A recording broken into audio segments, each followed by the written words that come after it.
Dan untuk mengetahui seperti apa keberlangsungan dari penyelenggaraan KTT yang saat ini sudah ditutup tadi secara langsung oleh Presiden Republik Indonesia Joko Widodo, langsung saja kami akan mengajak Anda menuju ke venue KTT G20. Sudah ada Fadis Abi di sana. Selamat siang Fadis, silakan dengan laporan terkini dari sana.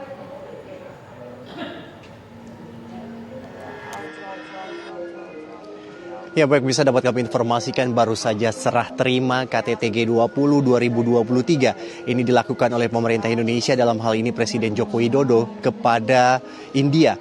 Tadi diterima langsung oleh Perdana Menteri India, di mana tadi Presiden Joko Widodo juga sempat menutup KTT G20 dan mengucapkan terima kasih banyak kepada sejumlah kepala negara dan juga kepala delegasi yang ikut berpartisipasi dalam penyelenggaraan KTT G20.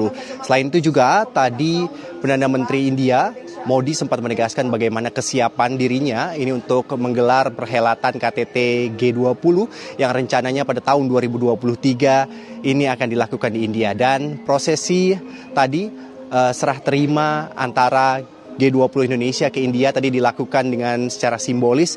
Ini menyerahkan palu sidang dari Presiden Jokowi ke Perdana Menteri India Modi. Dan selain itu juga dapat kami informasikan berkaitan mengenai pembahasan-pembahasan yang dilakukan di G20 ini. Kami mencatat setidaknya ada 3 pembahasan atau isu utama yang dibahas oleh para kepala negara dan juga delegasi. Yang pertama adalah berkaitan mengenai ketahanan pangan dan juga energi. Dan yang kedua, ini berkaitan mengenai arsitektur kesehatan global yang lebih kuat. Dan yang ketiga, ini tadi baru saja dibahas, ini berkaitan mengenai transformasi digital. Dan tadi sempat Presiden Joko Widodo sempat menjelaskan bagaimana memang transformasi digital ini menjadi salah satu epicentrum atau salah satu kekuatan ini dalam menangani permasalahan global. Dan tadi sempat dijelaskan oleh Presiden Joko Widodo bagaimana ekonomi digital ini menyumbang 15,5% PDB global. Dan selain itu juga dalam KTT G20 ini sempat Jokowi berharap agar mobilisasi untuk membangun infrastruktur digital yang lebih terjangkau bagi semua masyarakat. Dan poin terakhir tadi Jokowi juga sempat menegaskan bagaimana literasi digital ini bukan hanya sekedar pilihan namun sebuah keharusan, dan meminta agar seluruh para kepala negara dan juga para delegasi ini untuk membangun lingkungan privasi digital yang lebih terjamin. Dan selain itu juga dapat kami informasikan memang tadi ada sejumlah rangkaian kegiatan yang dilakukan oleh para kepala negara dan juga delegasi. Kami mencatat pada pagi hari tadi, ini di mana tadi sejumlah kepala negara dan juga para delegasi ini melakukan penanaman bakau di hutan mangrove Taman Hutan Raya ini di Igusti Ngurah Rai, di mana pada saat itu memang sejumlah kepala negara ikut menanam bakau, kemudian memacul tanah dan menanam bakau tersebut. Dan Presiden Joko Widodo usai melakukan aktivitas tersebut menegaskan bahwa ini merupakan hal konkret dari pemerintah Indonesia dalam berpartisipasi meredam ini perubahan iklim yang terjadi di dunia. Dan selain itu juga dapat kami informasikan Presiden Joko Widodo juga sempat menjelaskan bagaimana Indonesia merupakan pemilik hutan bakau terbesar di dunia. Dan selain itu juga dapat kami informasikan Tahura sendiri ini sebelumnya merupakan tambak ikan dan sekarang menjadi habitat bagi ratusan baik itu jenis bakau dan juga ratusan fauna yang berada di sana.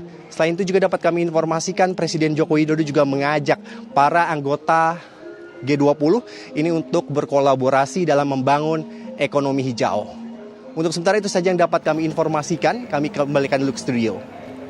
Baik, Fadi, seperti yang tadi sudah Anda sampaikan bahwa dengan adanya serah terima ini memang sudah ditutup atau sudah berakhir begitu ya KTT G20. Lantas apakah agenda setelah ini ada seremonial kembali atau memang sudah langsung saja para delegasi akan kembali ke negaranya masing-masing, Fadis?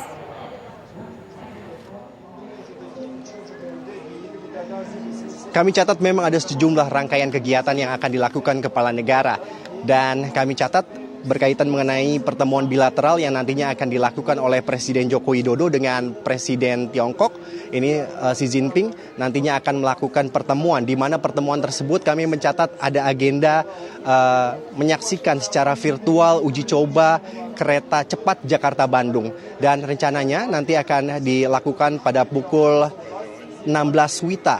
Dan selain itu juga dapat kami informasikan, selain dari pertemuan bilateral tersebut, nantinya Presiden Joko Widodo ini akan memberikan konferensi pers terhadap awak media.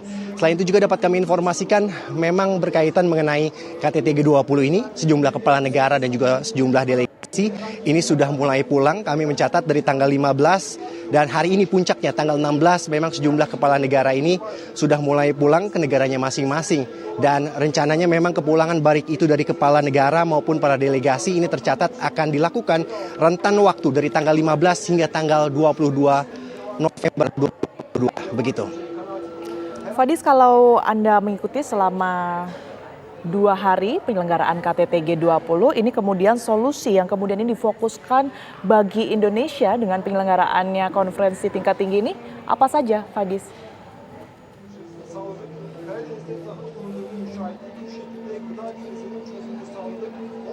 Fadis, masih bisa mendengar suara kami di studio?